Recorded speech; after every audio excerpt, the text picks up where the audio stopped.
Let me show you something. You buy gas at $3.50 a gallon.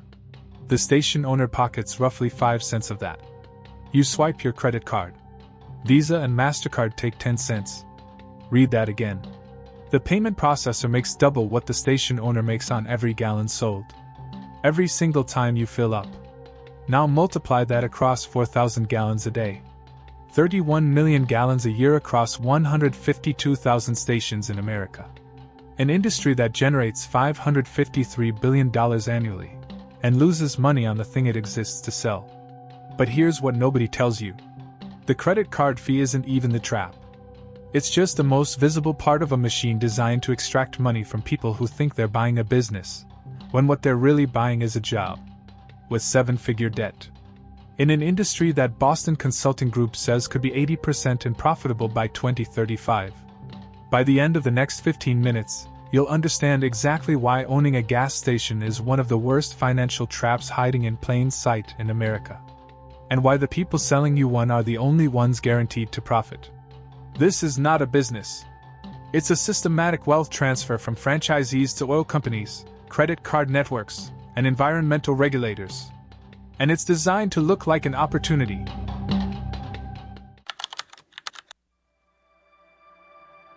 Here's how they sell you the dream.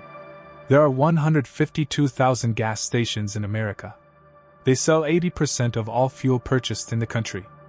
$553 billion flows through this industry every year. And every single car owner needs what you're selling, predictably, repeatedly, forever. The pitch is simple. Buy a station. Sell fuel at a tiny markup. Use the fuel to get people onto your lot. Then sell them coffee, snacks, lottery tickets, and cigarettes inside the convenience store. That's where the real margin lives. And the numbers they show you? They look reasonable on paper. A typical station sells 4,000 gallons a day. At 5 cents profit per gallon, that's $200 a day. $73,000 a year from fuel alone. Then another $150,000 to $250,000 in convenience store gross profit. Maybe a car wash adds $20,000 to $40,000 more. Suddenly you're looking at $250,000 to $350,000 in gross profit. On an asset that cost you $2 million to buy. That's a 12 to 17% gross return. Not bad, right? Looks like a solid business. Here's what they don't show you. Let's start with the credit card machine. Because that single device, the one sitting on every counter in every station, is quietly destroying the economics of fuel retail. And almost nobody talks about it. In 2026, the average gallon of gas costs about $3.50.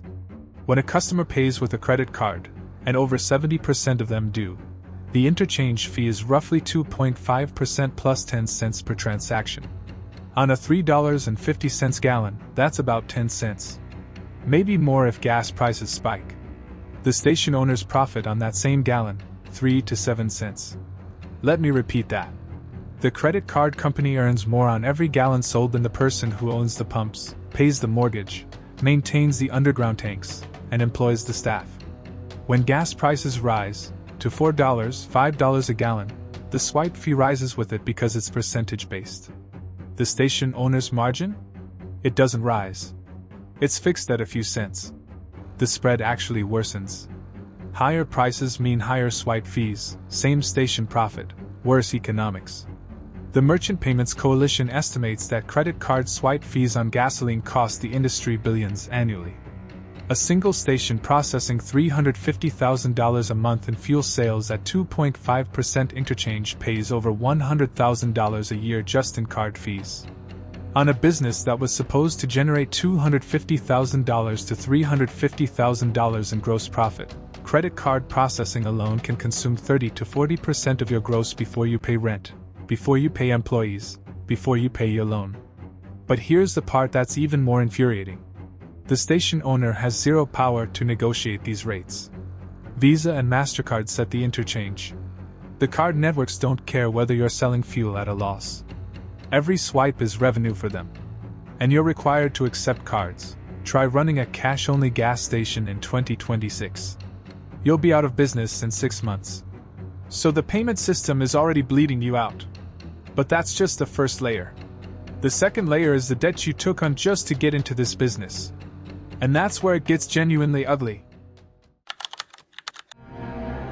The average gas station costs between $1.5 million and $4 million to build or acquire. Almost nobody pays cash. Most buyers use an SBA 7A loan. These loans carry terms of 7 to 10 years, with interest rates in 2025 and 2026 running between 8 and 11%. On a $2 million loan at 9% over 10 years, your monthly payment is roughly $25,300. That's $303,000 a year. In debt service. Before you sell a single gallon. Before you pay a single employee. Before you buy a single bag of chips to stock the shelves.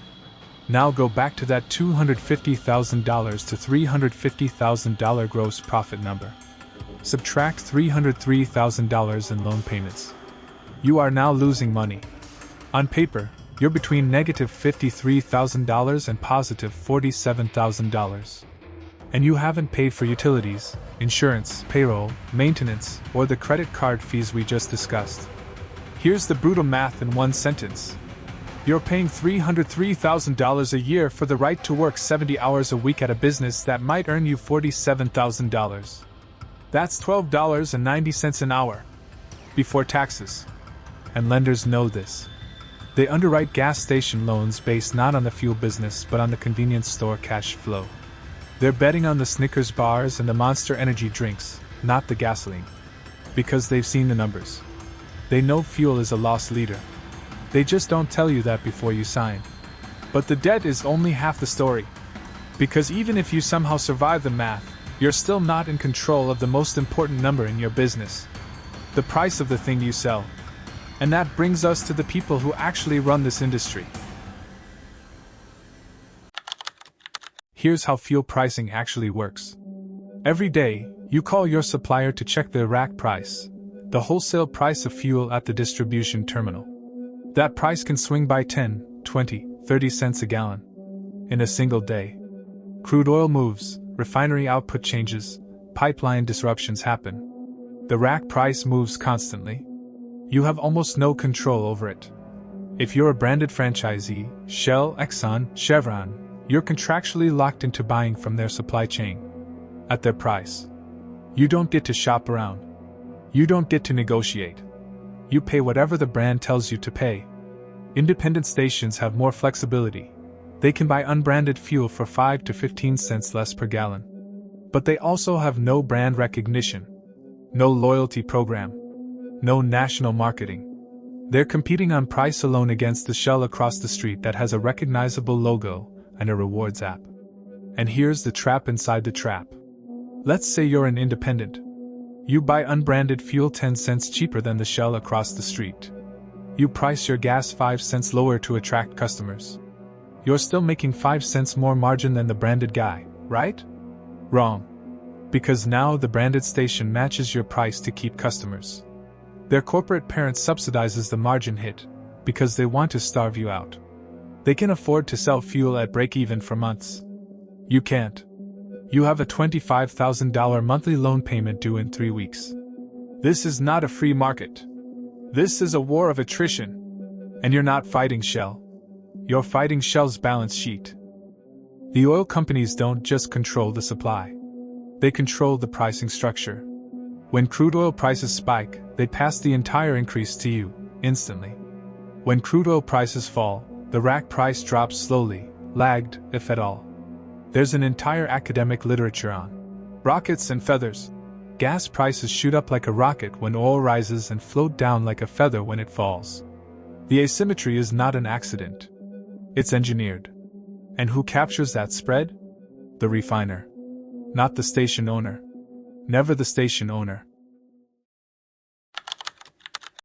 Now I want you to understand the scale of what you're signing up for. Buried beneath every gas station in America are underground storage tanks, typically 2 or 3 tanks, each holding 10,000 to 12,000 gallons of fuel. These tanks have a useful life of 25 to 30 years. The EPA estimates that roughly half of all existing stations have tanks approaching or exceeding that threshold. When a tank fails, and they fail, fuel migrates through soil, hits the water table, and contaminates groundwater. The groundwater that half of Americans drink. Average cleanup cost according to the EPA, $154,000. But if groundwater is contaminated, that number climbs past $1 million. And here's the legal kicker. Under federal law, the person in control of the property at the time of the leak is liable. Not the previous owner who installed the 40-year-old tank. Not the oil company that manufactured the fuel. You buy a station. You inherit a 35-year-old tank you never installed. It leaks. You're on the hook for $1 million cleanup. Your $1 million liability insurance policy might cover it.